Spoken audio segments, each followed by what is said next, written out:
Hello and welcome to the Empower Yourself Summit. My name is Pamela McAlexander and I will be your host. Today I have an extraordinary guest with me, and you'll soon find out why. This particular guest died at the age of 20, hit head-on by a drunk driver. He died for 6 minutes, broke 11 bones in his body, and was told by doctors that he would never walk again. Well, I have him here with me today, so clearly he defied the odds to not only walk, but to become an ultra marathon runner. And for those of you who have no idea what that is a 52 consecutive mile run, which I'm very impressed with that. He's also a Hall of Fame business achiever, an international keynote speaker, and author of the #1 best-selling book, The Miracle Morning, the not so obvious secret, guaranteed to transform your life before 8 a.m.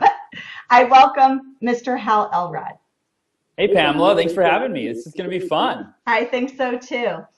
Okay, so I'm sure that this being hit head on by a drunk driver is going to be that first struggle that we talk about in this. And within our summit here, we're focusing on how people can overcome fear and self-doubt and, take back their power and live the life of their dreams. So I would really love for you to, tell everyone what happened.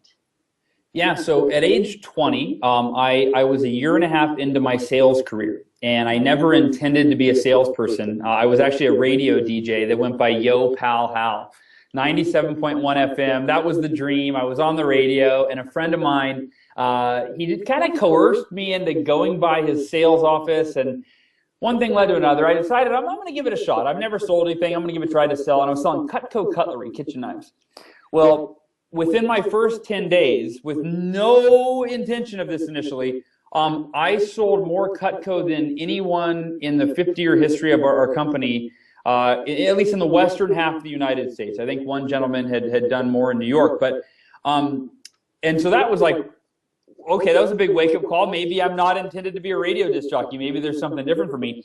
Well, a year and a half later, I was asked to give a speech at an event. I always gave speeches at our conferences. And this was kind of special because when my speech was over, I got a standing ovation. And I had never gotten a standing ovation before. So I'm 20 years old. I'm like elated and excited. I leave the meeting. I get into my brand new Ford Mustang, which was 3 weeks old. I had just bought it. And still had that new car smell, right? Mm-hmm.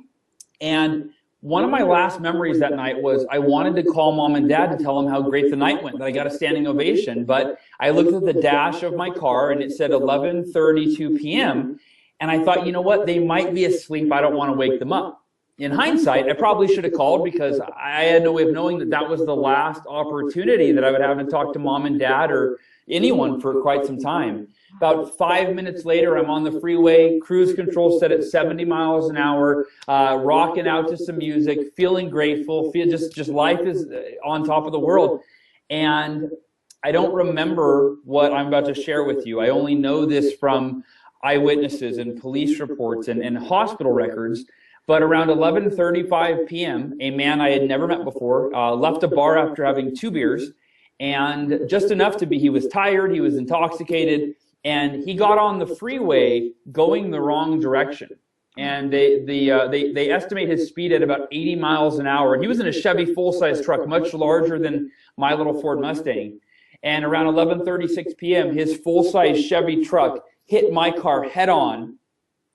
My car spun off the drunk driver, and the worst was yet to come, because the car behind me, my car spun in front of them, and they literally hit me in the door at 70 miles an hour. And actually, I don't normally show this, but I just happen to have that's the car. Wow. And that's me right after the car, right after the accident. And immediately, I broke, like, the left side of my body, I broke 13 bones. My femur broke in half. My pelvis broke in 3 places. I broke my humerus bone, crushed my elbow, severed my nerve. All the bones in my eye were destroyed so bad from the impact that this is all rebuilt in titanium. My ear was almost completely severed. It was by about 1/2 inch hanging on, and the ceiling buckled and sliced my head open. And thank God that the body works the way that it does, because I was immediately in a coma. My brain and body, I was shut down in a coma. And It took them an hour to cut me out of the car with the jaws of life. And when they finally did, I had bled to death. And I actually died on the freeway.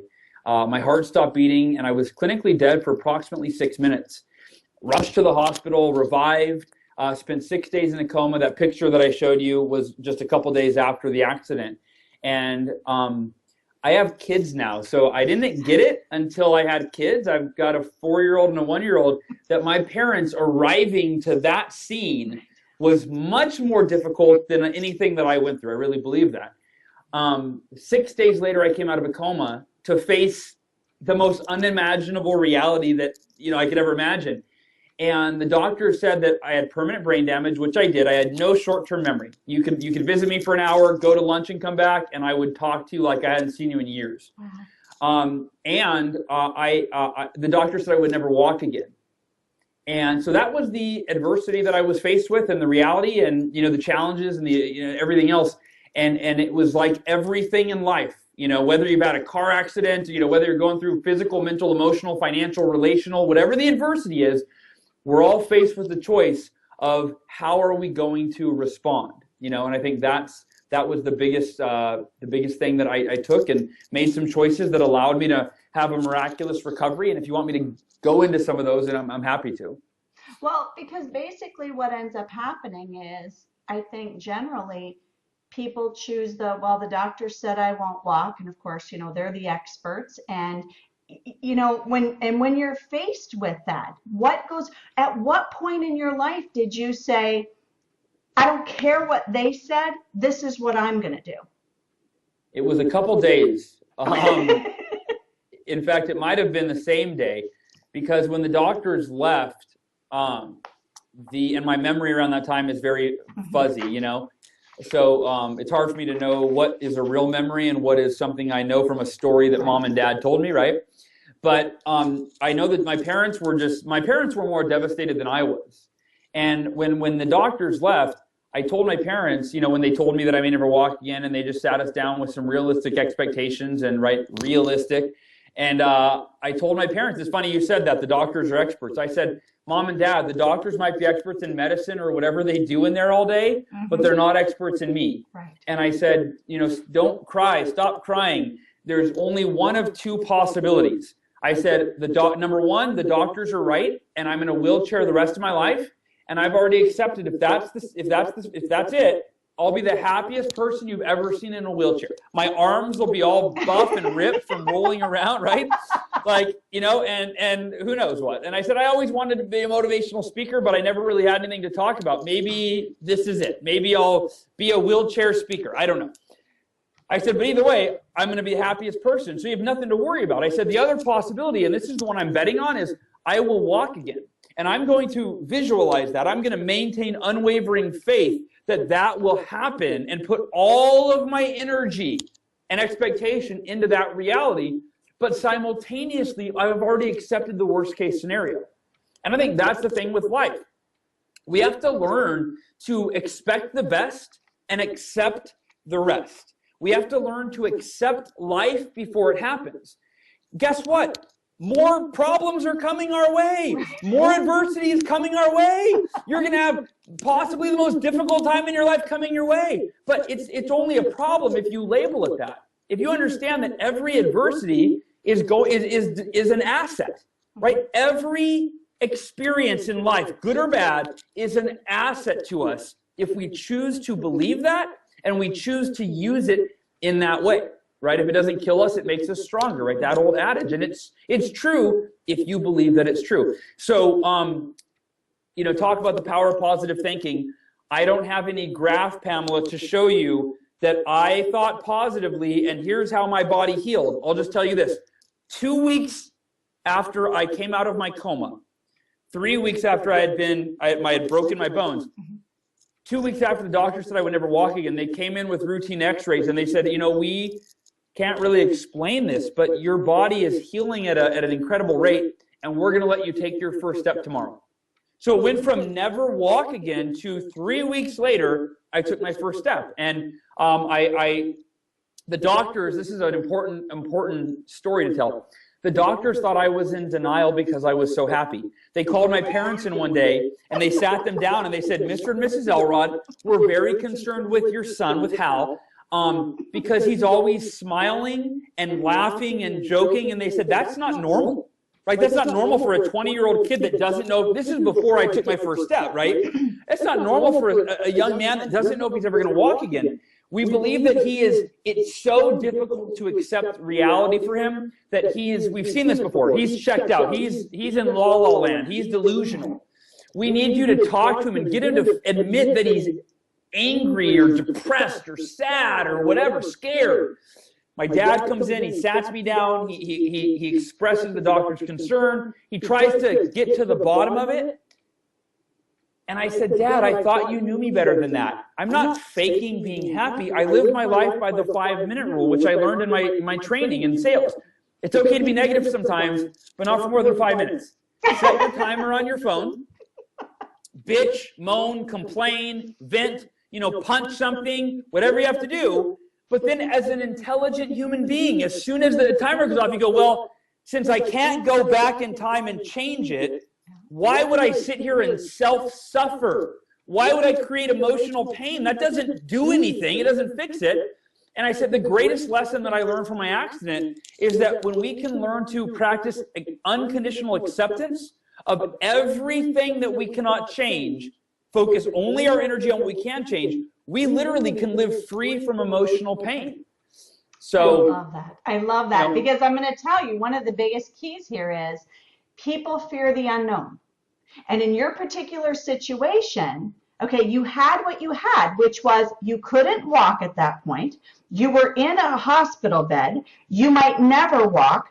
Okay, so the unknown could be what? It could be I walk again. It could be I stay exactly where I'm at right now. So you made a choice that you were going to walk again, and you did. Yeah. I think that's awesome. And while I was able to accept that I might not, right? So I mean, that's the thing. Absolutely, because the worst case scenario was you'd be right where you are right now. Yeah, but with a cool wheelchair. Right. So, and a pumped up body. Yeah, my arms would be huge. So yeah. So this #1 best-selling book that you did, The Miracle Morning, was this written as a direct result of this accident? No. My first book, so I'll show you. I've got them here. They're always sitting here. This is my first book, Taking Life Head On. This is a result of my accident. Okay. It's how to love the life you have while you create the life of your dreams. I feel like that was the biggest thing I did in the hospital is I was able to love my life at the worst it had ever been, right? While I actively created the life of my dreams. So I kind of share what were the lessons that I learned that allowed me to do that. My new book, The Miracle Morning, this is a result of what I call my second rock bottom. So in 2008, the U.S. economy crashed. At that time, I was back on top. Like I had achieved, you had mentioned the Hall of Fame with my company. I had written my first book, which had become a bestseller. I had launched my speaking career. I was coaching, doing success coaching. I had just bought my first house, brand new house. I had bought my dream car. Like, life was good on a lot of levels. I was in great shape. I was in the best shape of my life. And when the U.S. economy crashed, like so many Americans, I lost everything. I lost my house. I was living on credit cards. It was a 6-month downward spiral where physically, mentally, emotionally, financially, spiritually, every area of my life was rock bottom. And it was actually worse for me than my accident. It was more difficult. I got deeply depressed as a result of so much fear and uncertainty. I had never experienced it. And it was like where I felt like it couldn't get any worse. And then the next day, another client canceled. And it's like, it just kept happening. And I'm like, how bad can it get? Like, stop. And I think that's why it was harder than the accident is with the accident. Like, I could only go up from there. Like, it could only get better. Like, I wasn't going to break any more bones sitting in the hospital, right? Right. So I think that's why it was easier to deal with. And even using my own strategies, like I didn't know how to deal with it at that time. And also, and I don't always share this because I don't always remember it, but At the same time, I was coming off of taking a drug for ADHD, a prescription drug. I was taking Adderall. And I was coming off of it. And I didn't know at the time, right? Because when you're in it, you're mentally in a fog and you're depressed. It's hard to like see the big picture. But now that I look back, those coincided. And I really think that not like at the worst time for me to come off of Adderall and have these withdrawal symptoms while everything else falls apart, it would all kind of, snowball. And the Miracle Morning was not an idea for a book. It was 6 months into this downward spiral, and my wife, she was only my girlfriend at the time, so good woman. She stuck with me through the hardest time. She finally one day, I was, complaining about my problems or something. I'm like, I'm just hopeless. I said, sweetie, I don't know what to do. And she said, honey, I love you, but I don't know what I can do to help you. Why don't you reach out to your friends? You've got some really intelligent, brilliant, business-minded friends, and they can probably help you. See, Pamela, here's an important thing to share. I was a success coach, so I didn't tell anyone that I was failing because it was so counterintuitive to my identity. And it's, imagine the scenario where I reach out to some friends and I go, hey, I'm failing miserably. Do you know anyone that needs a success coach? Because I need clients really bad, right? I'm desperate. So can you refer some people, right? I'll take good care of them. No. So I didn't tell anyone. And my wife said, sweetie, why don't you reach out to John? John is brilliant. And he loves you. Like, he's not going to judge you. He's not going to tell anybody. He can help you. So I start to really, go, she's right. And then I start to go, gosh, dang it, why didn't I call him 6 months ago? But, can't change it, right? Sure. So I called John, and I say, John, do you have like 10 minutes, man? I got to bare my soul to you right now. There's a lot I have not been telling you. And he says, of course, buddy, what is it? And I unload. I just tell him everything and how bad it is. And, I'm like, I'm holding back tears, like trying to tell him how hard it is and how bad my life's gotten. And I said, I've got my computer open. I'm ready to take notes. I said, you tell me what to do. I'll do it. And I'm ready for like some business, like knowledge he's about to drop. And he goes, are you exercising every day? And I go, what are you even listening to me, John? What the hell does that have to do with anything? And I start to get really like irritated, like I'm picturing him on the other end of the line on his phone or something, not even listening as I bare my soul. And he goes, Hal, I'm dead serious. He said, you're a smart guy, but if you're not putting yourself in a peak physical, mental, and emotional state every day, you're not going to think clearly, you're not going to solve your problems. You've got to get oxygen and blood to your brain, release endorphins. You've got to allow yourself, put yourself in the right state of mind to think clearer and make better decisions. He said, if I were you, I'm telling you, Hal, he said, the number one thing you can do every day, as simple as it may sound, he said, go for a run every day, just 10 minutes, and bring your iPod and listen to an audiobook or some sort of self-help, audio. And just ask yourself questions. How can I apply this to my life, to my business? How can I improve it? How can I get more clients, etc.? And I had already, as soon as he said go for a run every day, I had tuned out. See, this was before I had ever run in my life. And I said, John, I hate running, man. Give me something else to do. And he said, just stone face, he said, Hal, let me ask you a question. What do you hate worse, running or your current life situation? I said, okay, touche, buddy. I'll go for a run tomorrow. The next morning, I woke up, I grabbed my iPod, I headed out the front door, begrudgingly, just going, God, this is so stupid. Running, I need money, I need clients, this isn't going to solve my problems. And 2 minutes into the run, I'm listening to a Jim Rohn audio, and I hear a quote that changes my entire life. This book is a direct result of, first, the conversation with John, the decision to go on a run, and ultimately this quote that I'll share with you right now. And by the way, the funny part is I had heard the quote probably at least a handful of times before. Just never related. Never grabbed it, never internalized it, right? And the quote is this: your level of success will never exceed your level of personal development. And then it goes on to say, the second part of the quote is, because success is something you attract by the person you become.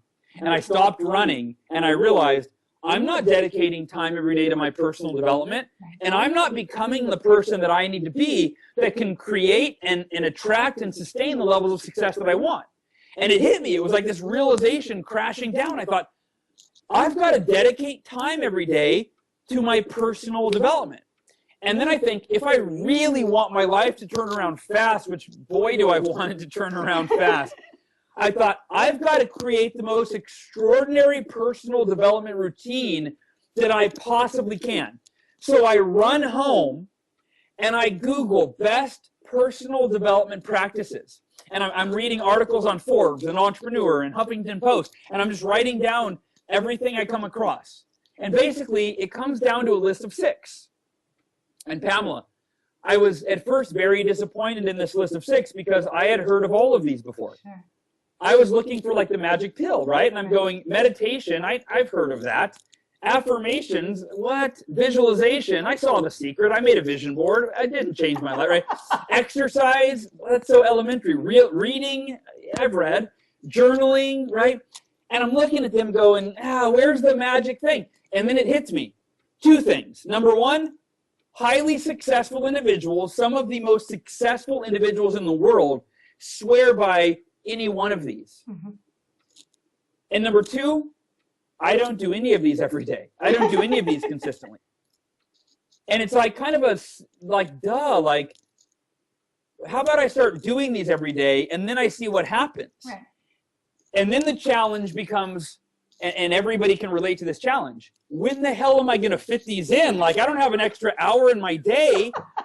I work from when I wake up till when I go to bed. I might squeeze in an hour of TV in there, and I'm failing doing that. So how am I going to fit in? That's not enough time to succeed in my mind.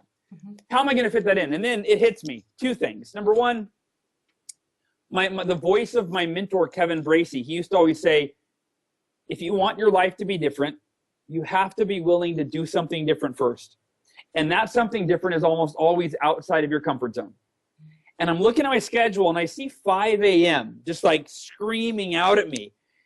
And I'm like reluctant because I'm not a morning person at this time. And I go, I got to do it. I got to do it. 5 a.m. personal development. And I wrote all 6 of these practices. And it was amazing. As soon as I pull my pen back from the paper, I start to think like, if I do these every day, this is like personal development, like on steroids or turbocharged or, whatever, genetically modified, whatever you want to call it, right? And I thought, this could be the one thing that changes everything. And that night, for the first time in 6 months, instead of going to bed depressed, not wanting, like, where the bed is my escape, I go to bed like a kid on Christmas Eve. And I'm like, I can't wait to wake up and try this. And the alarm clock goes off the next morning, and I literally, for the first time in 6 months, I don't hit the snooze button. I turn off the alarm. I jump out of bed like a kid on Christmas morning. I go in the living room.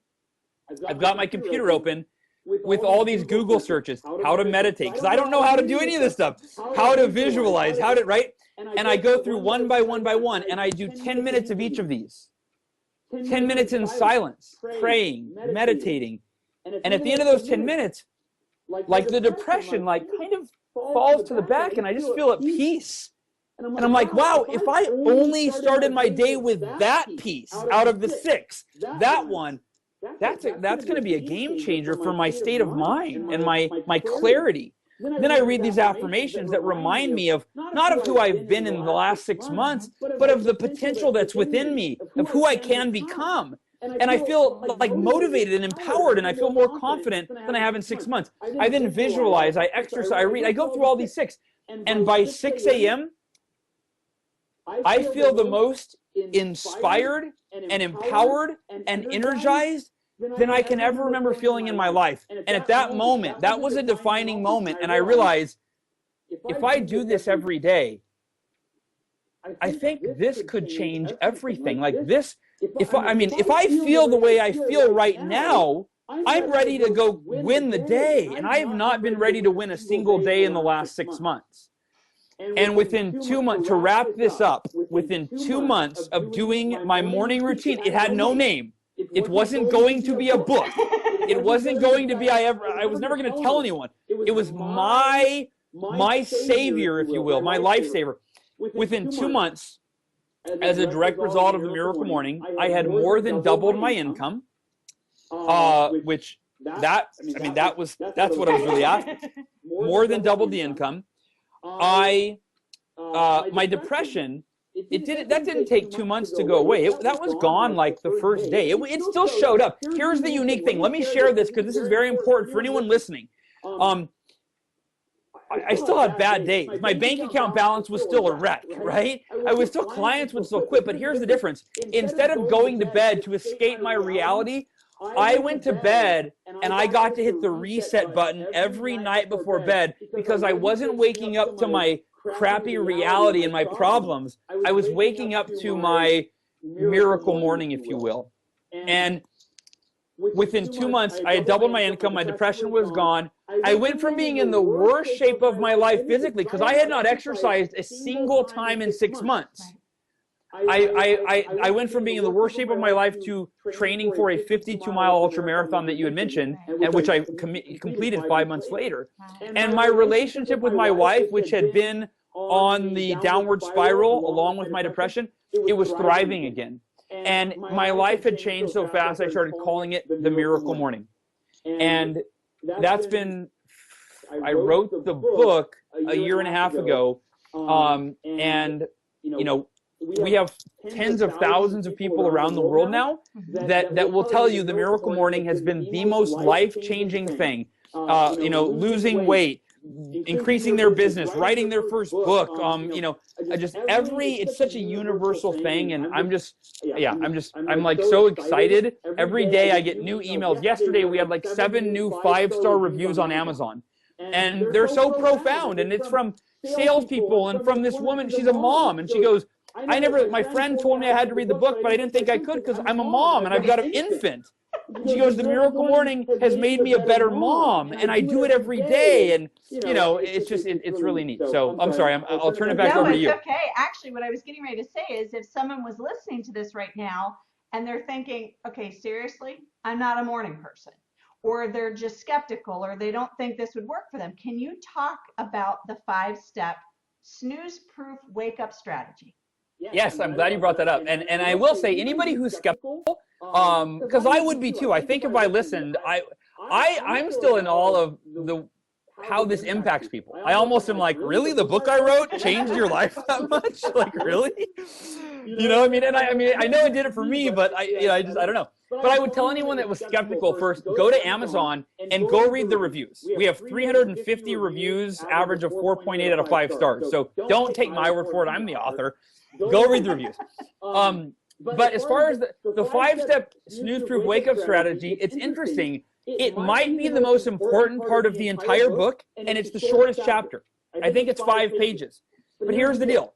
The other day, someone asked me about how would you sum up the book in like 3 points of like, what is the book? And I went, the first thing the book does is it makes an extraordinarily compelling case for the importance of having a morning ritual. That it's not just something that, you know, could help someone.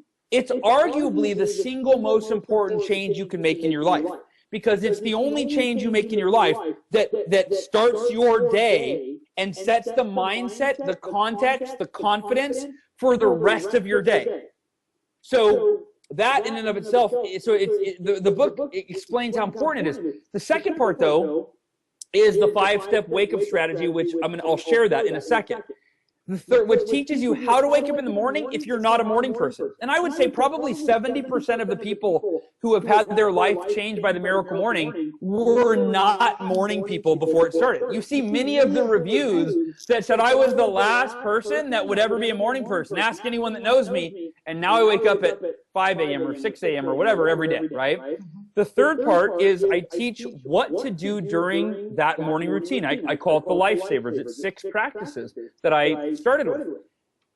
If it wasn't for what you just asked about, the 5-step snooze-proof wake-up strategy, this book would fall flat on its face, and so would the Miracle Morning, because people would go, Yeah, wow, the book convinced me that I've got to wake up and work on myself in the morning. And it taught me what to do. But people would, without that short little chapter, those 5 simple steps, people would go, yeah, I tried it for a few days, but I'm still not a morning person. I couldn't get up.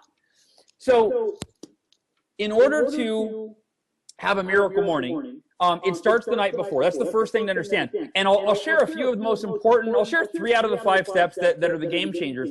Number 1, you have to set your intentions the night before. A miracle morning doesn't start when the alarm clock goes off. It starts with the mindset you have, the intentions you set before you go to bed. And I always compare it to being a kid on Christmas morning, or if you didn't celebrate Christmas, think about something you were excited to wake up for, like a vacation where you got an early flight, or your birthday. It wasn't hard to wake up. Like Christmas morning, as soon as my eyes opened and I was like, oh my God, it's Christmas, I was awake. And it's because I went to bed visualizing the morning. So the first step in the strategy, and I actually, in the book, I give you, there's a downloadable bedtime affirmation that actually helps you set the mindset where when the alarm clock goes off, you decide before you go to bed what you're going to do.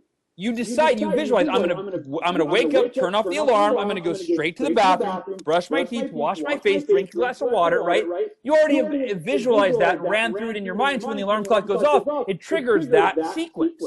That's the first step. You've got to decide before bed and set your intention and visualize what's going to happen those first few minutes. The most important step, and it's funny, I've had CEOs of multi-million-dollar companies, literally 2 CEOs in the last month or 2 that have reached out and said, this was the game changer for them. It made all the difference. And it's something like a first grader could think of. But you have to set the alarm clock across the room as far as you possibly can.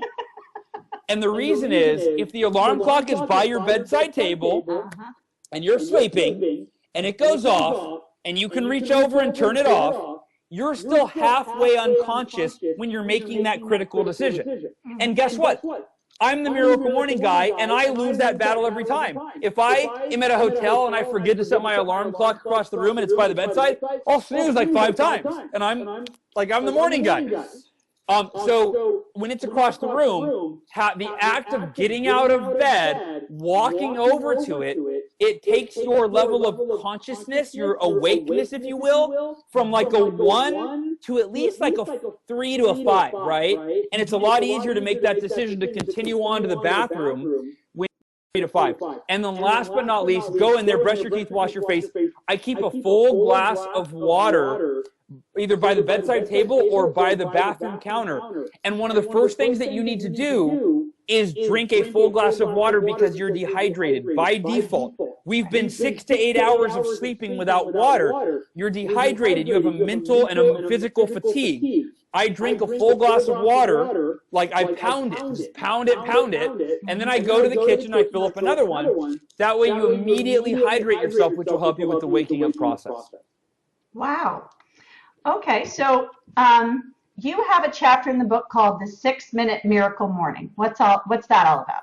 Yeah, it sounds like a gimmick to me. I mean, if I heard that, I'd be like, wow, that sounds like an infomercial or something. Not after all the valuable information you just gave us. This does not sound like a gimmick. Yeah.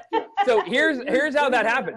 Once again, I created this for me. It wasn't part of a book. So one day, actually multiple days, there were days where I'm like, I don't have time for Miracle Morning, and I would skip it because I needed to get out the door or whatever.